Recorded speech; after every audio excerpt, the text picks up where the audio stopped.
नमस्कार, मैं हूं नंदलाल शर्मा और आप देख रहे हैं साझा भारत। आज की बातचीत में हम लोग झारखंड में जो राजनीतिक डेवलपमेंट चल रहे हैं उस पर बातचीत करेंगे। और जैसा कि आप देख रहे हैं अखबारों में आज, अगर आपने अखबार पढ़ा होगा तो आपने एक तस्वीर देखी होगी जयराम महतो की। जयराम महतो की फ्रंट पेज पर प्रभात खबर ने छोटी सी खबर छापी उनकी उम्मीदवारी को लेकर के। लेकिन खबर छपी क्योंकि पिछले कुछ दिनों से हम लगातार अखबार पढ़ रहे हैं, देख रहे हैं कि झारखंड में क्या चल रहा है। और झारखंड के अखबारों में बहुत कम कवरेज होती है उनकी। लोग खबर भी नहीं छापते हैं, टीवी अखबार में तो दिखाते ही नहीं हैं।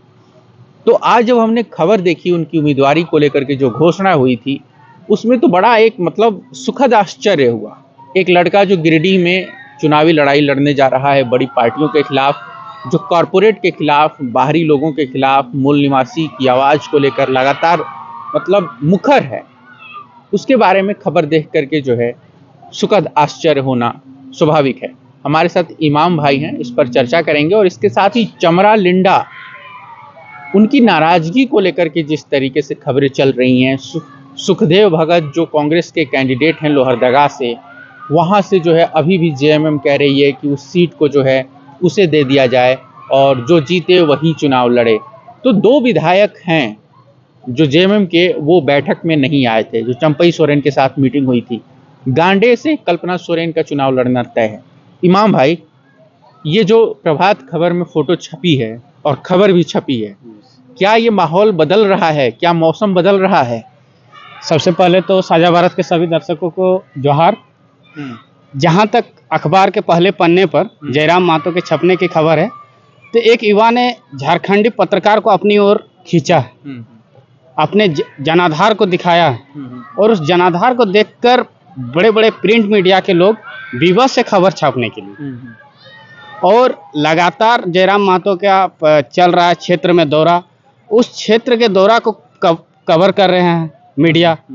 तो कहीं ना कहीं जयराम महतो का कद दिन का दिन बढ़ रहा है। नहीं, ये बात तो है कि बढ़ रहा है, लेकिन कवरेज की खबर नहीं छपी है। खबर छपी है, फोटो भी छपी है। और ये कि जैसे कि आप देखते हैं ना कि जिस तरीके से कॉरपोरेट मीडिया है, चाहे वो अखबार हो चाहे टीवी, सबका कंट्रोल है मीडिया पर। उसमें जयराम महतो की जो खबर छपी, तो जाहिर तौर पर अब चूंकि वो कैंपेन करेंगे और चुनाव आयोग की तरफ से एक उम्मीदवार होंगे, जनता उनको वोट देगी, तो मीडिया को उसे कवर तो करना ही है। लेकिन क्या सोच के ये खबर छपी होगी? सोच के है कि ये देखिए, मीडिया जो भी प्रिंट मीडिया है सब ऊपर का दिशा निर्देश का पालन कर रही है। और छापा भी है तो देखे होंगे साइज इतना छोटा। तो कहीं ना कहीं ये इनका रिमोट कंट्रोल है कि अगर छाप भी रहे हैं तो कोई उद्देश्य है कि विपक्षों को डराओ, या मजबूरी है। हाँ, मजबूरी भी हो सकती है। और या फिर ये भी है कि ये टूल उनके लिए है कि इनके माध्यम से विपक्षों को डराओ कि जयराम आ गया है। कहने का ये है कि पिछले 2-3 महीनों से हम लोग लगातार घूम रहे हैं और उसके बावजूद जो है अखबार में खबरें नहीं दिखती थी, लेकिन जैसे उनकी उम्मीदवारी की घोषणा हुई तो खबर छप गई।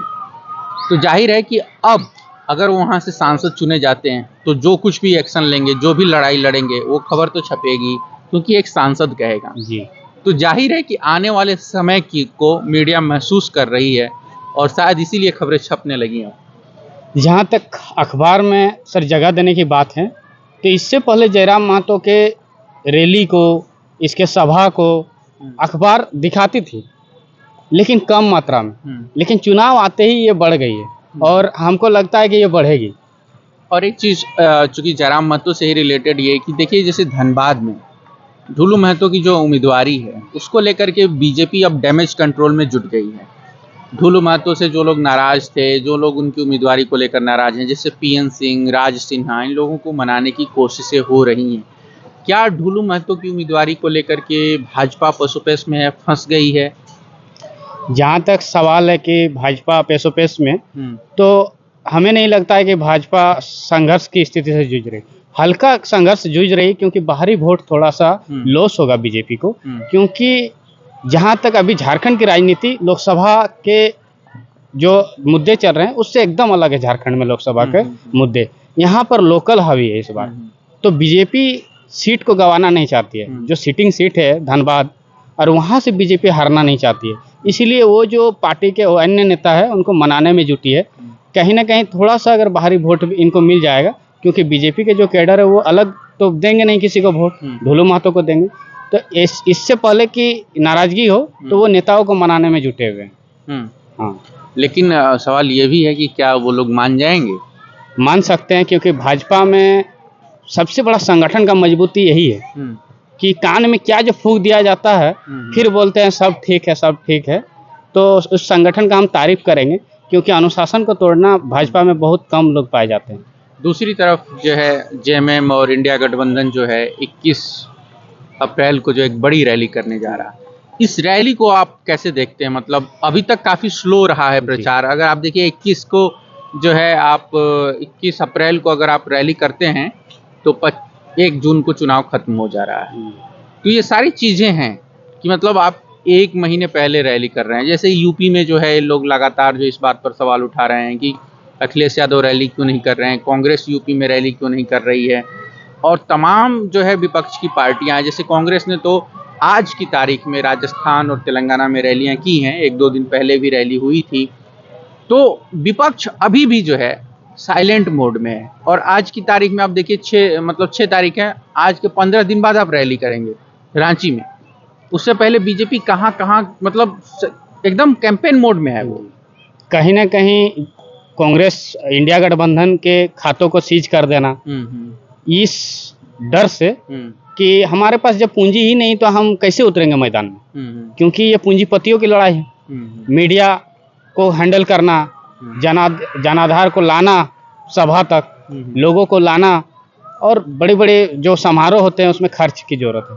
तो इंडिया गठबंधन के जब खातों को सीज कर दिया गया, तब वो पार्टी अब अलग ही में जुट रही है कि किस तरह से अब सभा का आयोजन किया जाए, कि कम पैसा में चुनाव लड़ना है।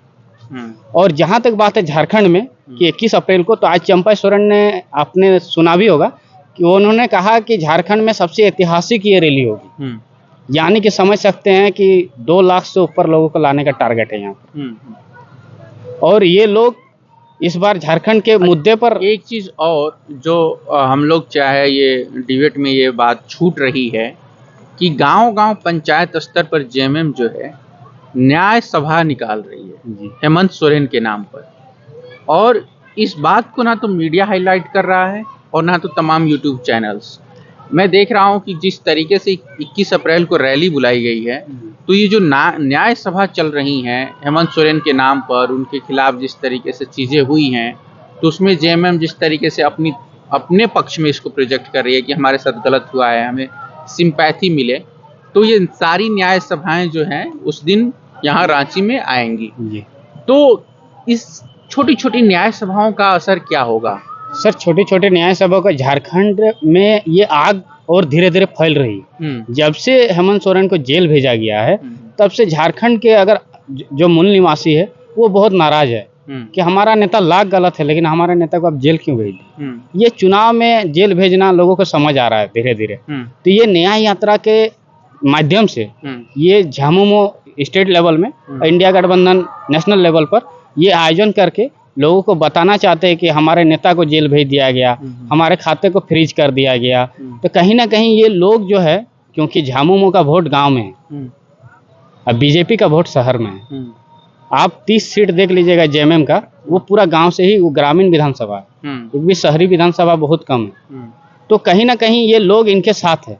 और ये न्याय सभा भले कवरेज मिले ना मिले मीडिया में, यूट्यूब में, लेकिन लोगों तक ये पहुंचेगी और लोगों का असर हो सकता है। और इसी के साथ ये भी है कि गांडे जो चुनाव है उसमें कल्पना सोरेन चुनाव लड़ेंगी जी।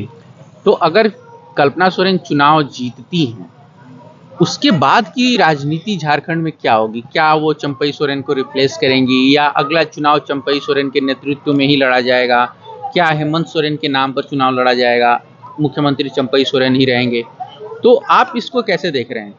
एक झारखंड के युवा होने के नाते सर, जहाँ तक मैं सोच पा रहा हूँ कि जब तक हेमंत दादा जेल में हैं, चाहे जेल के बाहर है, उनके नेतृत्व में ही चुनाव लड़ा जा रहा है।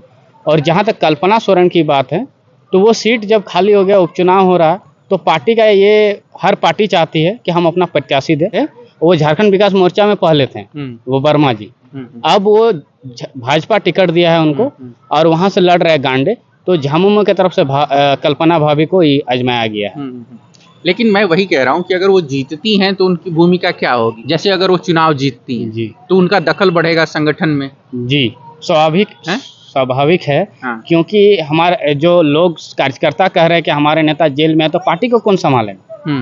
तो पार्टी को एटलीस्ट गुरुजी भी अस्वस्थ चल रहे हैं, तो भाभी आएगी मेन वही में फ्रंट में, तो चुनाव और जोरदार तरीके से लड़ा जाएगा। संगठन और जोरदार तरीके, जो संगठन के कार्यकर्ता उदासीन हो गए थे वो अब एक्टिव होने लगेंगे। और जहाँ तक बात है मुख्यमंत्री रिप्लेस की, तो हमको लगता है कि हेमंत दादा जमानत अगर मिल जाती है तो हो सकते दोबारा वही सीएम बनेंगे। लेकिन अगला चुनाव जेएमएम लड़ेगी हेमंत सोरेन के नाम पर और गुरुजी के नाम पर। हाँ, ये फिक्स। और चंपई सोरेन वही सेनापति की भूमिका में रहे जी। सेनापति का काम ही है सरकार को संरक्षण देना, सरकार को प्रोटेक्ट करना। तो हेमंत दादा ने एक अखबार में जेल जाने से पहले कहा था कि झारखंडी झुकेगा नहीं। इसका मतलब ही ये है कि हम भले या रहे या ना रहे, लेकिन झारखंड को चलाएगा मेरा ही आदमी। हाँ, जैसा कि हम देखते हैं कल्पना सोरेन भी अपनी रैलियों में जो है लगातार ये बात कहती रहती है, झारखंडी झुकेगा नहीं। और आपको ये बता दें कि पलामू से जो है आरजेडी ने जो है टिकट दे दिया है। तो अभी ऐलान नहीं हुआ है, लेकिन जैसा कि ये माना जाता है उसके कोटे की वो सीट मान करके लालू यादव ने वहाँ पर जो है भुइयां परिवार की जो तरीके से बहू हैं उनको जो है टिकट दिया है। तो इनके बारे में आप ज़रा हमें बताइए कि ये जो आरजेडी ने पलामू से टिकट जारी कर दिया है, अभी ऐलान नहीं हुआ है, तो ये अंडरस्टैंडिंग है क्या कि पलामू से आरजेडी लड़ेगी? सर, आप इसका उदाहरण पूर्णिया से देख सकते हैं। हाँ। पूर्णिया में बीमा भारती को टिकट आरजेडी ने इंडिया गठबंधन को बिना बताए पप्पू यादव जो कांग्रेस पार्टी में शामिल हुए थे पूर्णिया से चुनाव, और वो आखिरी टाइम तक कहने लगे कि पूर्णिया झुकेगा नहीं, पूर्णिया का बेटा लड़ेगा चुनाव।